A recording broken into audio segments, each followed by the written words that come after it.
we want to help the poor, we should be able to build a bridge between these people, even use their talents and abilities to uplift the poor, work for their justice for them and so on, rather than exclude ourselves from the rest of the society in a little island of our own.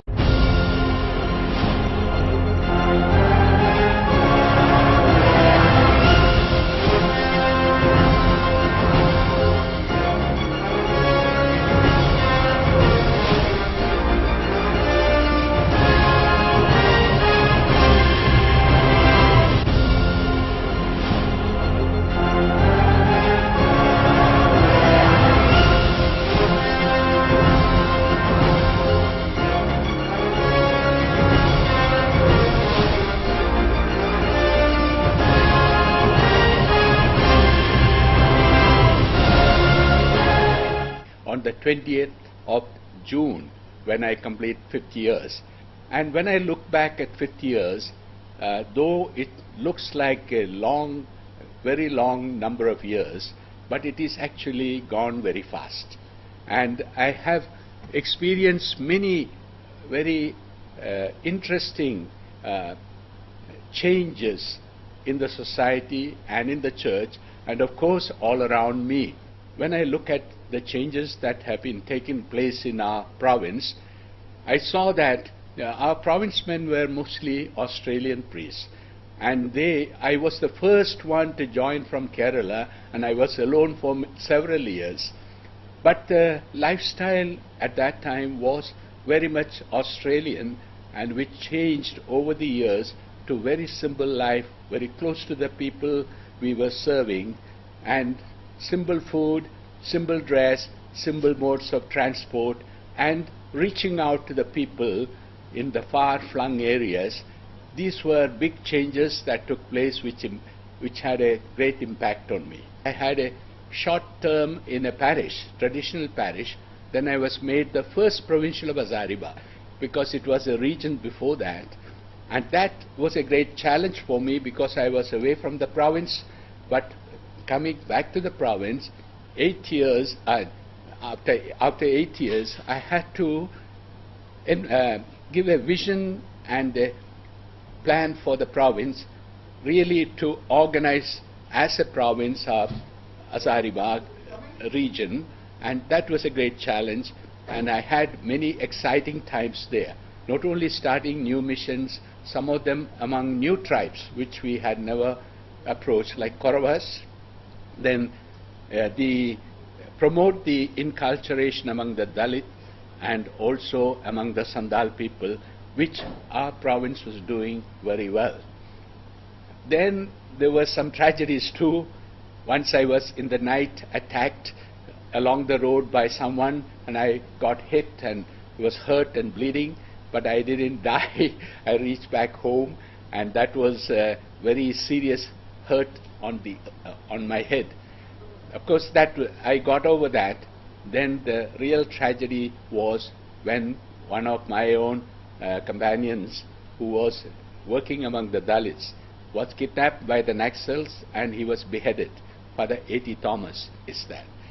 So after finishing this term as provincial, I went for a strange sabbatical, that is for addiction counselor training program in Ireland, because I had done some psychology before.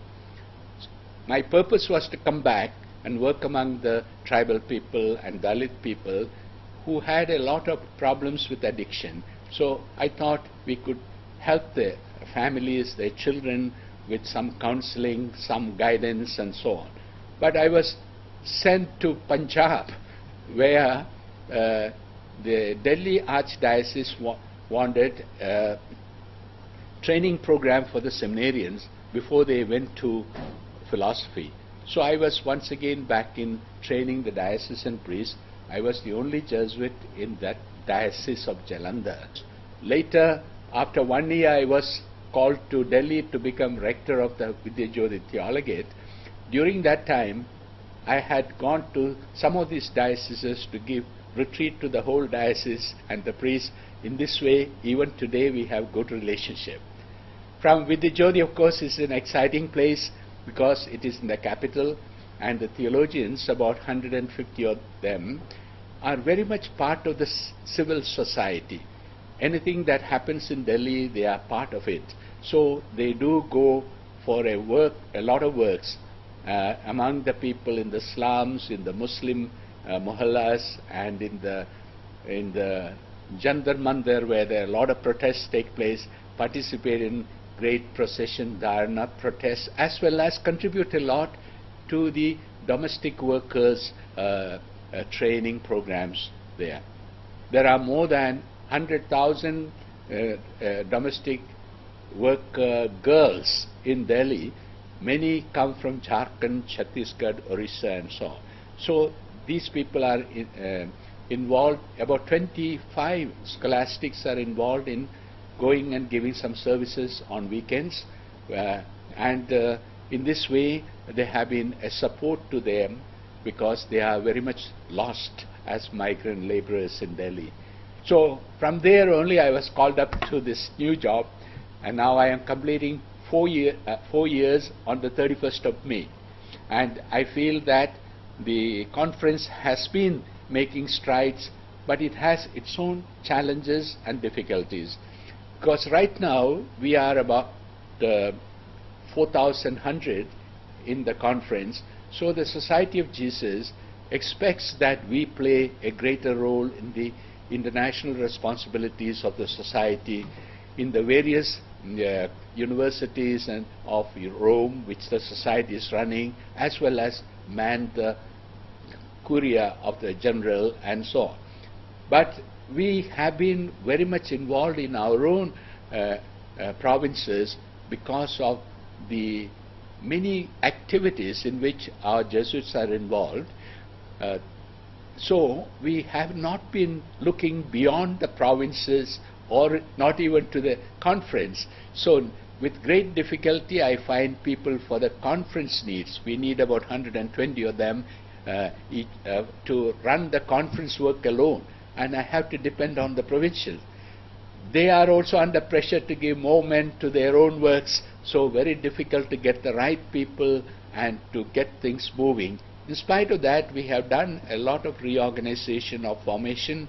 We are also planning revisioning each one of the institutions so that we can move towards a world-class training program in which people from other conferences also can come and participate.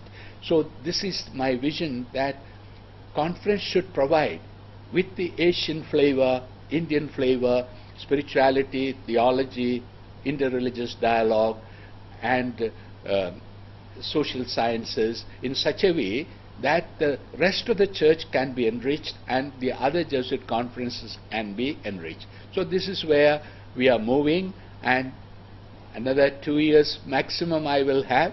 Again, looking back, it gives me a great satisfaction. I had something to contribute in their growth as religious Jesuits.